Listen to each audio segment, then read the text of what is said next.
नमस्कार. जेव्हा विश्वास निर्माण होतो, तेव्हा अनोळखी लोकही आपले होतात आणि जेव्हा विश्वास तुटतो, तेव्हा आपले स्वतःचे लोकही अनोळखी होतात. आपली वाटणारी सगळीच माणसं काही आपली नसतात. कारण वाटणं आणि प्रत्यक्षात असणं यात खूपदा फरक असतो. प्रत्येक काम पूर्ण करण्यासाठी सर्वोत्तम प्रयत्न करावा. असा प्रयत्न करूनही लोक दाद देत नसतील, तर तो त्या लोकांचा दोष आहे, आपला नाही. भुकेल्याला अन्न देणं आणि दुःखी माणसाला हसवणं हे जगातील सर्वश्रेष्ठ दान आहे. जखमा वेगवेगळ्या असल्या तरी वेदना त्याच असतात. जगणं शिकावं लागत नाही, जगण्याकडं बघणं शिकता आलं पाहिजे. थोर लोकांनी महान त्याग करावा व सामान्य जनाने त्याची फळे उपभोगावीत, या गोष्टीला साऱ्या जगाचा इतिहास साक्ष देईल.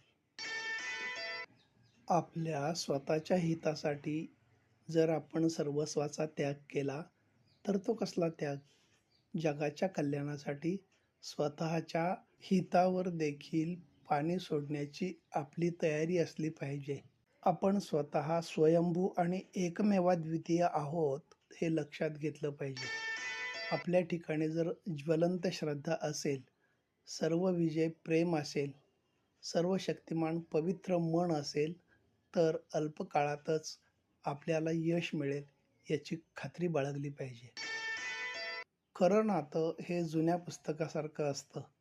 ते कितीही जुनं झालं तरी त्यातील शब्द आपणहून कधीच बदलत नाहीत. गोष्टी मनात साठवून ठेवण्यापेक्षा त्या वेळीच बोलून मोकळं झालेलं केव्हाही चांगलं. कारण फुटलेल्या धरणाचं संकट हे दरवाजे उघडल्यावर येणाऱ्या पुरापेक्षा जास्त धोकादायक असतं. प्रत्येक गोष्ट आपल्याला लगेच मिळेल असे नाही आणि तसा आग्रहही नसावा.